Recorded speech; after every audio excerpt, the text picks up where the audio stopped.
plot to remove President Ramaphosa thickens, and here is why senior ANC cadres want him to go. South Africa's political landscape is shaking and more fragile than ever, as a shadowy plot unfolds to push President Cyril Ramaphosa out of power. This behind-the-scenes campaign has intensified in recent weeks, drawing in senior members of the African National Congress who are deeply unhappy with the direction of both the party and the country. These high-ranking ANC cadres believe that Ramaphosa's leadership has led to compromises that weaken the party's core values. They now want him replaced with someone who, in their view, can steer the ANC back to its original path. The motivations behind this internal push run deep, rooted in personal disappointments, ideological clashes, and fears about the party's long-term survival. As tensions rise ahead of crucial ANC meetings, this internal battle could reshape South Africa's governance in unexpected ways. The plot gained new momentum during a recent ANC National Executive Committee meeting, where Ramaphosa reportedly showed a strong emotional reaction. Without naming anyone, he fixed his gaze on two individuals, making it clear he knew about the attempts to remove him. Those two are said to be Deputy Minister Mongezi Gungubile and Deputy Minister Joe Phala, both believed by insiders to be at the forefront of the effort. Ramaphosa's remarks signaled that he was fully aware that comrades sitting in the very same room were actively working against him, unhappy with their positions within government. This unexpected moment derailed what was meant to be a vote of no confidence, catching the plotters off guard and forcing them to temporarily pause their plans. Even so, the setback was only temporary. Insiders say the group behind the plot commands support from at least 60 out of the 80 members in the ANC's National Executive Committee. They had planned to force a leadership change on the spot, but Ramaphosa's unexpected remarks scattered their momentum. Now, the faction is regrouping, preparing to try again, possibly as soon as the next NEC meeting. Their persistence shows how serious the challenge has become. The plotters believe they have the numbers to succeed if they can coordinate their strategy more carefully. At the center of this discontent are the personal stories of Mongezi Gungubile and Joe Phala. Both men suffered major political demotions when the Government of National Unity was formed last year after the national elections. Gungubile previously held influential roles, including minister in the presidency and later communications minister. But when the Unity government brought in coalition partners like the Democratic Alliance, he was pushed aside. He now serves as deputy minister under Sally Malatsi, the DA Minister of Communications and Digital Technologies. For Gungubile, this shift felt like a humiliating fall, his authority reduced, and his influence handed to someone outside the ANC's traditional power structure. Similarly, Joe Phala had served proudly as South Africa's Minister of Health. But in June last year, he was replaced by Aaron Motsoaledi, who returned to the portfolio. Phala was stunned. He felt undermined and unappreciated, questioning why the ministry was handed back to Motsoaledi, as though Motsoaledi had a higher status he himself lacked. These political downgrades left both men feeling overlooked and disrespected. Their frustration has now transformed into determination, fueling their drive to challenge Ramaphosa's leadership. In their eyes, his coalition-building decisions directly caused their decline. Plotters admit their first attempt failed due to weak commitments from supporters. Yes, many NEC members want Ramaphosa to step down, but they hesitate, fearing what a leadership shakeup might mean for their own positions. Some want to protect the government roles they currently hold. Others outside the inner circle hope for cabinet promotions if a new leader takes over. This mixture of motives creates internal divisions. Some act out of a genuine belief that the ANC is declining under Ramaphosa, while others are simply seeking personal gain. Succession questions add even more uncertainty, because no agreement exists on who should replace him. Without guarantees of what comes next, many NEC members backed away from the initial no-confidence vote, even though a motion to change the agenda had already been introduced. But Gungubile and Phala are not acting alone. They are simply the visible face of a much larger force inside the ANC, known as the denialist faction.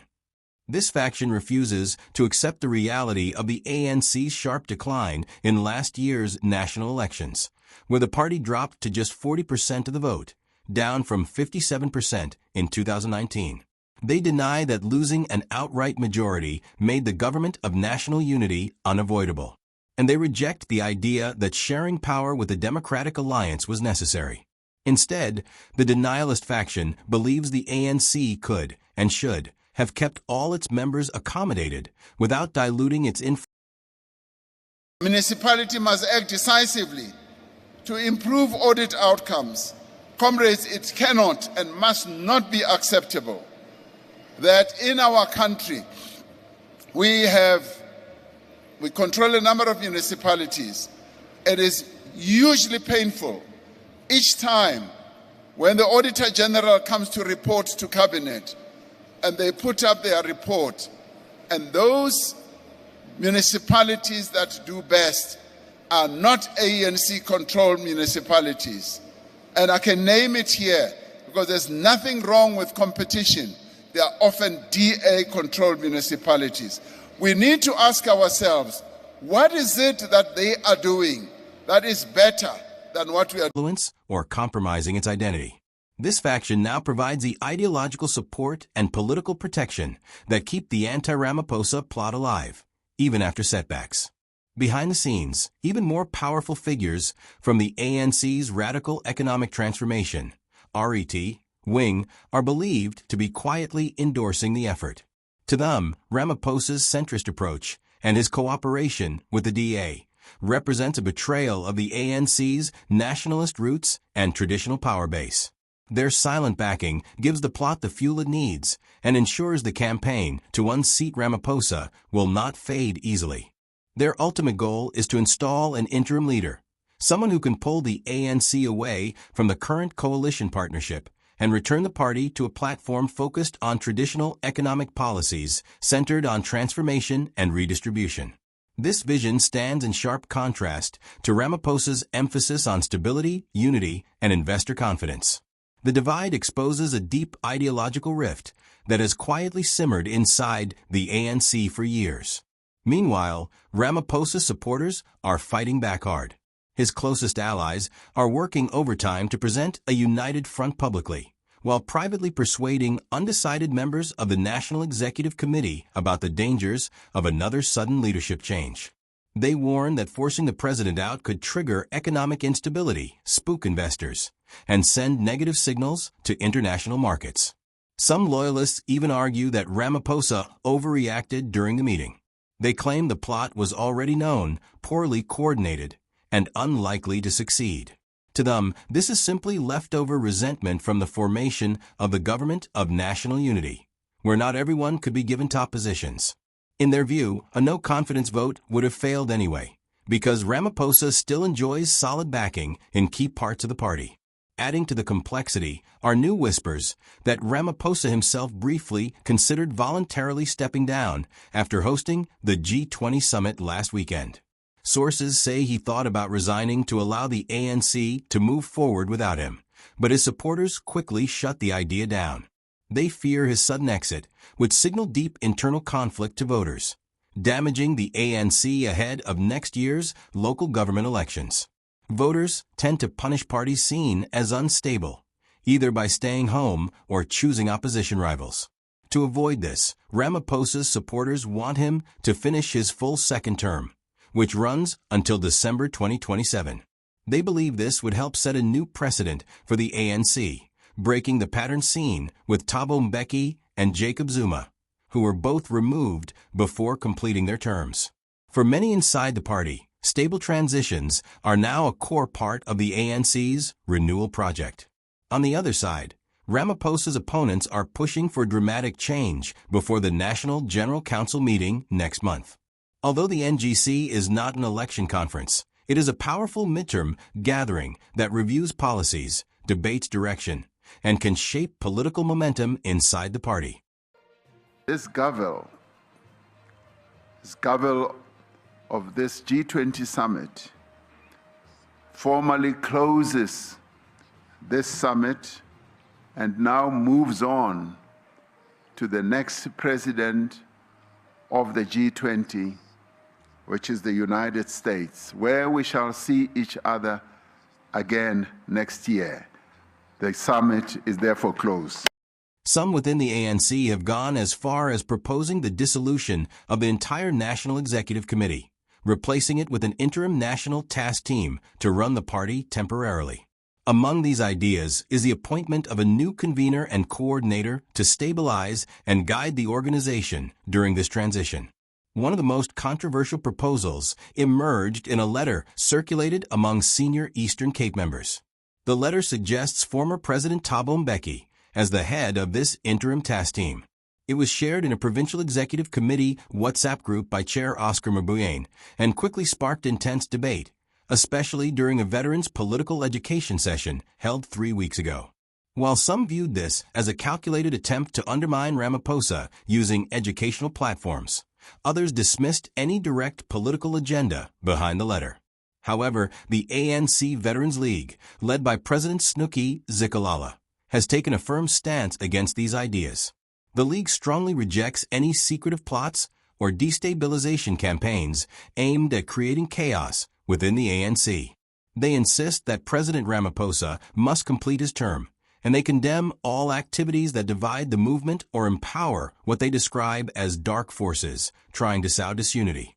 Zikalala also addressed growing speculation about Ramaphosa's possible resignation after South Africa handed over the G20 presidency to the United States last week. He stated clearly that the president has expressed no such intention, and any rumors suggesting otherwise are baseless. These rumors, he says, originated from unnamed sources and have never been discussed in any key ANC structures, not in the National Working Committee, nor in the National Executive Committee. President Ramaphosa's advisor and special envoy, Bijani Chalk, echoed, "It is good. All the time. God is good. All the time. The same message, dismissing the speculation as false and intentionally crafted to undermine the success of the historic G20 summit, the first ever held on African soil. Chalk emphasized Ramaphosa's consistent track record, championing clean governance, strengthening the fight against corruption through independent courts and judicial commissions, and promoting national unity. He also pointed out that the Constitution permits a president to serve 2 terms, and Ramaphosa was democratically re-elected by Parliament for his 2nd term. This, he says, shows Ramaphosa's continued commitment to stability, especially in keeping the government of national unity intact, something many feared would collapse without him. Political analysts reinforce the view that Ramaphosa is unlikely to step down anytime soon. Professor Nsiba Breakfast, who accurately predicted the ANC's sharp electoral decline last year, warns that the party could suffer even greater losses in future elections if its internal divisions continue. Another respected analyst, Dr. Franz Cronje, expects Ramaphosa to remain in office until at least late 2027 or early 2028, after the next ANC elective conference. He says there are no signs of an imminent resignation, and that removing Ramaphosa now would be politically reckless. Current opinion surveys back this up. Around 50% of all South African voters view Ramaphosa positively, and an overwhelming 84% of ANC supporters rate him favorably or very favorably. No potential successor comes close to these approval levels, making a leadership change extremely risky for the ANC. Despite this, the succession debate is heating up behind the scenes, though far from settled. What many in the party do agree on is that Deputy President Paul Mashatile may not be the ideal candidate due to ongoing corruption allegations connected to him. Names like National Chair Gweed Mantashe, Secretary General Fikile Mbalula, Gauteng Premier Panyaza Lesufi, First Deputy Secretary General Nambula Mokonjane, and former Minister Naledi Pandor have all been whispered as potential successors. In past ANC elections, as many as 6 candidates have contested the presidency, though some later dropped out due to weak support.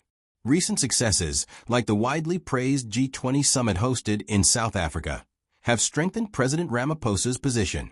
Internally, he's credited for smooth planning and externally. His image has improved.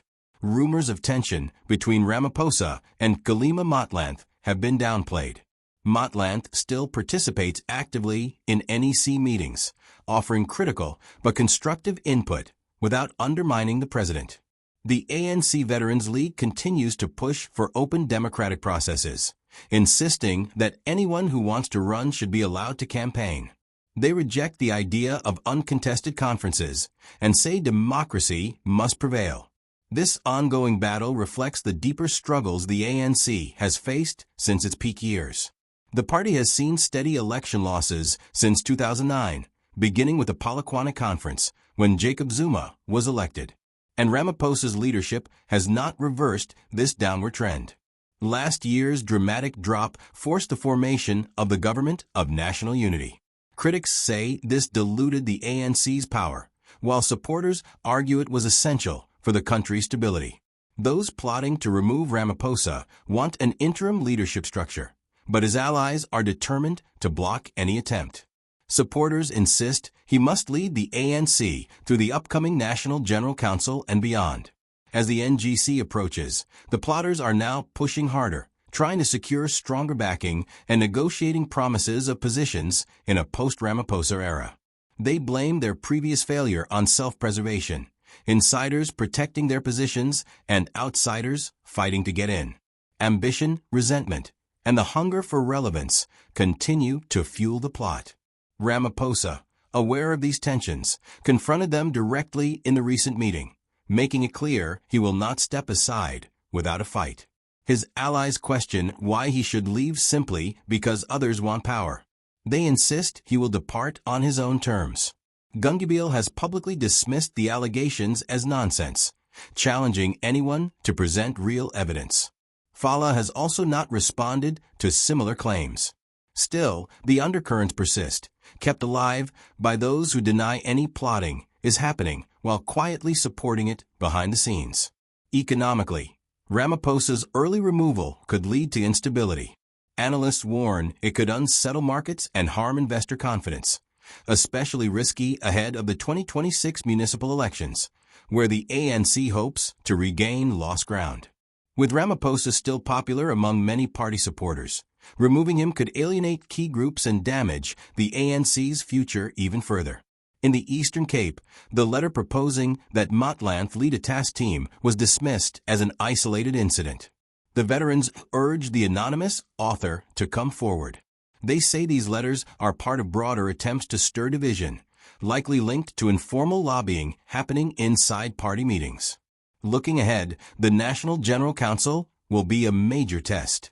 Although it focuses on policy rather than leadership elections, Ramaphosa's opponents hope to use it to force drastic changes, including dissolving the entire National Executive Committee. This shows just how desperate some within the ANC have become. But Ramaphosa's supporters, together with the ANC Veterans League, remain firm. They want stability, renewal, and for the president to complete his term. His leadership during the G20 and his role in keeping the government of national unity from collapsing have strengthened his standing. Many believe he has proven his ability to stabilize the country when it matters most. As this plot thickens, it exposes the deep fractures within the ANC between those who accept compromise and those who reject it completely. The senior cadres pushing for Ramaphosa's removal are driven by personal grievances, ideological battles, and the belief that the party has lost its way. Their regrouping signals that the battle is far from over. With critical weeks ahead, South Africa could be heading toward one of the most significant political showdowns in recent ANC history. So what do you think? Should President Ramaphosa stay in power to finish his term and guide the ANC through these challenges? Or is it time for new leadership to take over and reshape the party's direction? Thanks for watching. Please support the channel